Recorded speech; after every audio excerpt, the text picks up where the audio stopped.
Well, hello everybody. It's time for another installment of our vehicle restoration videos from the Michigan Military Technical and Historical Society Museum.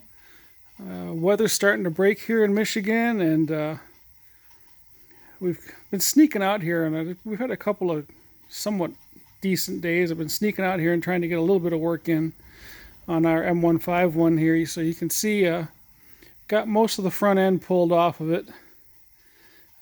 Yeah, I know that the radiator is supposed to come out with the engine if you do the power pack correctly, but I wanted to pull it off just so I could get a better look at some things before I actually pull the engine.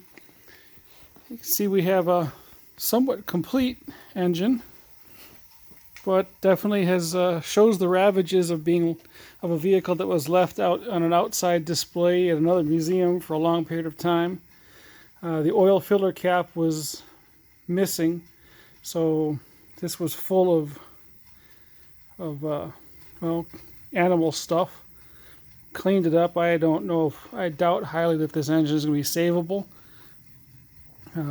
I have another engine for it in storage that I think will probably be a better candidate for restoration. The sad thing is I think this is the original engine for this vehicle, based on the data plates and everything, but I guess once we pull the head off, we can see how bad the block is, but I don't have a lot of hope at this point.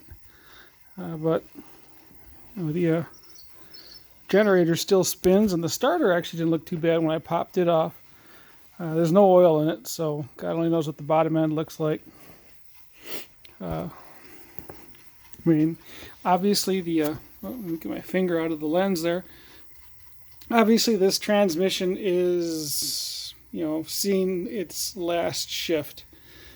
So I don't know if we can save any of the externals, but we do have an extra transmission in storage. But again, you can see, the instrument cluster was missing, and you can see, just from sitting outside how the water pools, and so the center portion of this dashboard is going to be replaced. I don't know if you can get replacement dashboards for these. I have to look, but if not, we'll just have to fabricate something.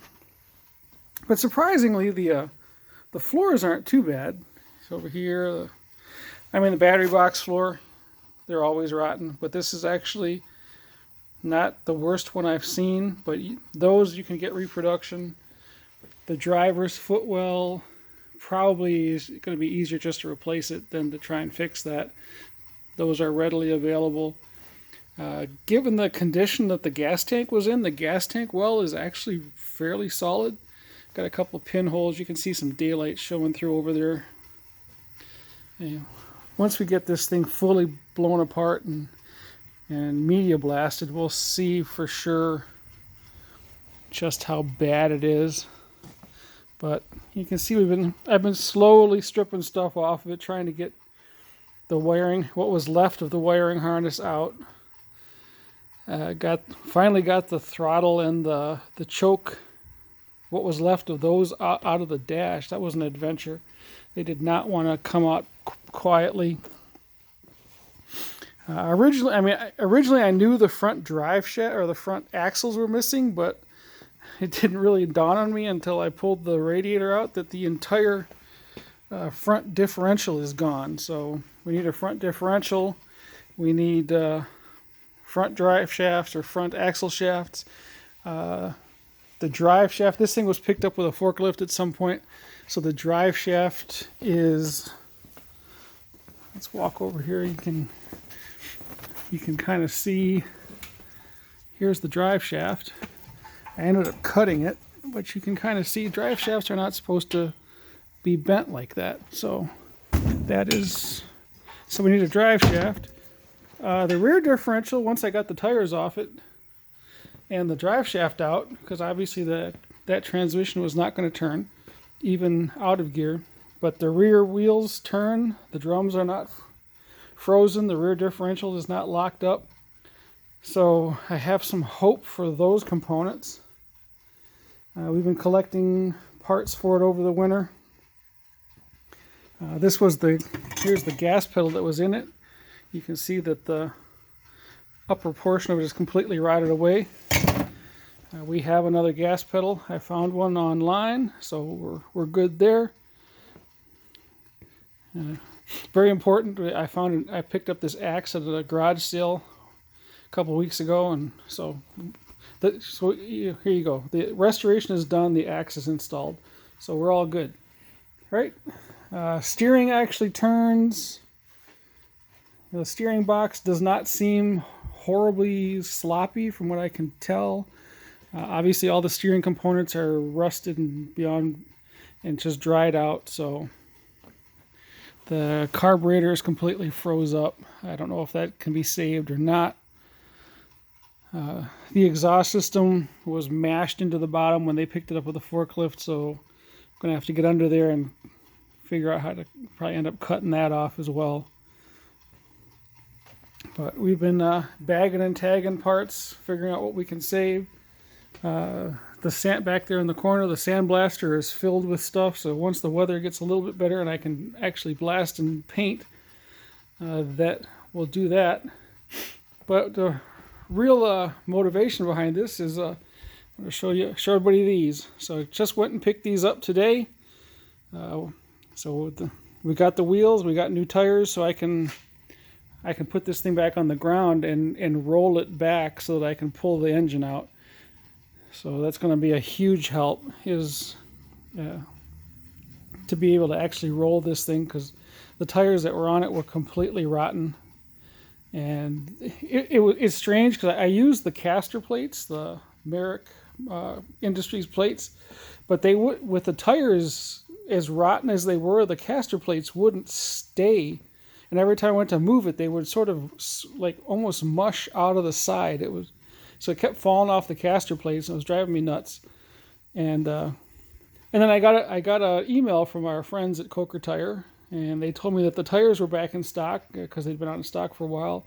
And then they also informed me that tire prices were going up. And so I decided might as well just buy them before the prices went up on them, and since they actually had them in stock at the time. So got four new 750/16 NDCCs from Coker, nice Firestone reproductions. And then pulled the wheels off. You know, the original, our M151 people will recognize the early production magnesium M151 wheel with the oval slot windows in it. Took those up to my good friends up at Gratiot Wheel and Tire in Roseville. I've known those guys for 30 plus years, and I knew I could trust them, and they went ahead and reconditioned these for me. I normally would do the stuff here, but it's just too cold in here to paint, and I wanted to get this done, so took them up there. They reconditioned them, they painted them for me, and I just picked them up. So if you're in the Metro Detroit area, go visit my friends Alan and Michael over there at Gratiot Wheel and Tire Supply in Roseville on Gratiot Avenue at Utica. And they'll hook you up, and if you got something like a rare wheel you don't trust anybody else with, I can highly recommend them, because they're good guys and they know what they're doing. They won't break your stuff. So I guess we'll pan over this again after my shameless plug for my friends at the tire shop. Yeah, and so here's the Jeep. Weather's getting better, so we'll start seeing some more of these videos, because I want to start getting the rest of the NTAC missile launcher off of it, get the engine pulled out of it, get the front and rear suspensions popped off of it. And I've got a friend of mine that has an a rotisserie that he built specifically for M151 bodies, so I need to see if he'll let me borrow it, and we'll get this thing up on a rotisserie, get it off the blast, and we'll see what comes back and go from there. So that's where we're at on the M151 project.